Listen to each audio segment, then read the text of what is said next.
Welcome to Eternal Elements Learning Podcast brought to you by Atyasa Online. These podcasts are a part of the audio certificate programs on Atyasa Online. You're free to take these podcasts on your desired portal also, should you only wish to learn on the go. Thank you so much for engaging on these podcasts, and you can connect with the author on LinkedIn, Twitter, and Facebook.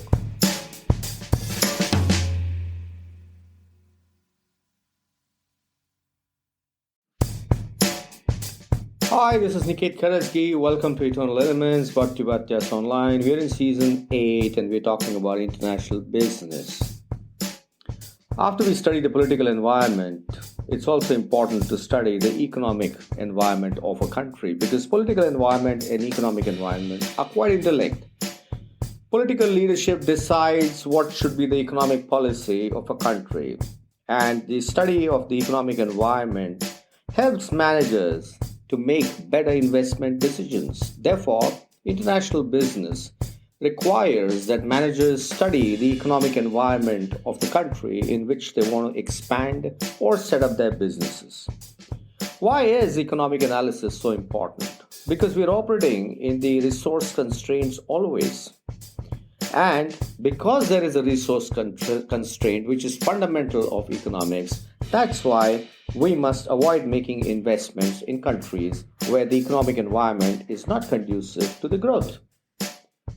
So managers must study the economic environment, and that's what is the intent of this podcast, to help you to ascertain what is it that you should look for when you get into economic environment. You must look at the complexity of the economic variables in the country. You must look at how dynamic the market is. You must also look at how free the market is. Now, what happens when the economic drivers are very complex? When they're complex, they constrain your international operations. If the market is not expanding, if it's not dynamic in nature, obviously there is no point, because economic activity will always be curtailed and scale of economies can never be met. And the free market is essential for international business, because if there is the hand of the government, which is called the invisible hand of the government, if that's interfering in the economics of a country, we have a problem. Broadly, countries are specified in 3 classifications when it comes to economics. You have the developed countries, you have the emerging economies or countries in transition or economies in transition, and developing countries. Developed countries are advanced countries, high income, high technology, very, very industrialized, fascinating infrastructures. That's what it is about the developed countries. Emerging economies or economies in transition are the ones which are the best bet for international expansion, because these are economies which are now experiencing growth in income, they are experiencing growth in infrastructure, there the markets are expanding, and these countries are liberalizing, privatizing, and globalizing. Now, the problem starts when we want to start moving into countries which are developing economies. They generally have low income levels, very slight industrialization. Infrastructure is not too good to support businesses, and the standard of living is poor. That means the per capita income is poor. You must look at your product and services, in which country your products and services will do well.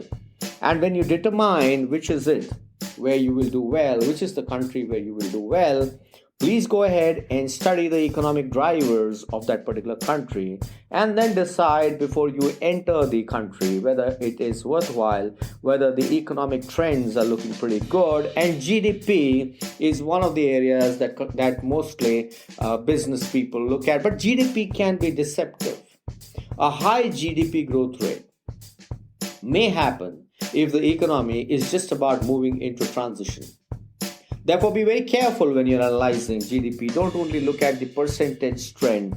You may also look at the absolute value of GDP. So percentage trend may not be an accurate depictor, because if the absolute value is already high, at that point in time, you may not have GDP trends which are showing very high levels of increment. But then it does make sense to compare the absolute value and the percentage trend. Emerging economies, like I said, exhibit very high levels of improving productivity, rising incomes, growing prosperity, and therefore a lot of international business definitely look at the option of moving into economies which are in transition. Unfortunately, there are a lot of economies which are in underdeveloped stage. They're poor, and there is the problem.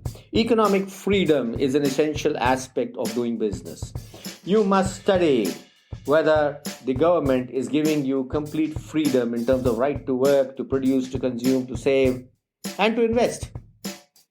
If the invisible hand of the government is always going to be at play, their policies will change continuously.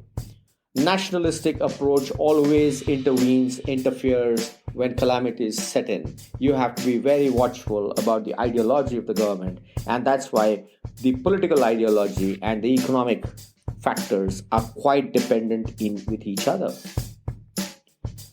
When you study economic factors, what should you study? You should look at what is the economic freedom, what is the degree of economic freedom that's available. Are the countries agricultural, industrial, or service oriented? How much is the literacy level of the country? Is there an entrepreneurial spirit? Is the land, capital, technology, people skills available? So factors of production become an important aspect when it comes to study of economic factors. Look at the infrastructure. Look at the policies of the government. Look at the fiscal policy of the government. It's very important to understand the aspect of the fiscal policy, because if we don't monitor the fiscal policies, we may actually be taking wrong decisions. We may also want to look at how productive the businesses are. We may also want to look at how is the educational institutions operating within the country. Overall, if the institutional support exists, if the fiscal policies are good, at that point in time, it definitely makes sense to invest, and entrepreneurial spirit of a country is extremely important, because when a country starts having entrepreneurs, that point in time, the economic activity definitely rises for sure. So when you're looking at the political ideology towards economic freedom, you must look at the rule of the law. You must look at how much does the government interfere. How much is the regulatory authority controlling the businesses? And ultimately, are we operating in a free market, a market which is operating on demand and supply?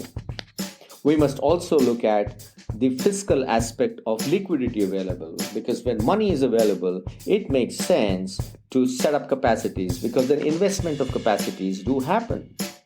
Stock exchanges play a very, very critical role, because that's where you pick up money. So you might want to even study the patterns of investment permitted by the government in terms of the equity investment in the company. It is evident that free markets ultimately tend to do well. And therefore, it definitely makes sense that wherever economic freedom exists, that is a right market to enter as far as the economic aspect of international business is concerned. So managers must watch the key events and gauge whether they should move into that country or not. And what are these factors that they must look at? They must look at who is it that is regulating the economy. Is it the government or is it the market? They must also be particular about their innovation, because that's an intellectual property. If your intellectual property is getting violated, you're going to have problems. How transparent are the policies of the government? Is there anything that's hidden? And it's also important to study the fiscal and the monetary policies. Thank you very much. This is Niket Karajagi signing off from this podcast on the aspect of economics in international business. I shall see you in the next podcast when we're going to be talking about the legal aspects and the technological aspects. Thank you so much. I'll see you in the next podcast. Keep listening, remain engaged. This is Niket Karajagi signing off. I'll see you in the next podcast. Bye bye.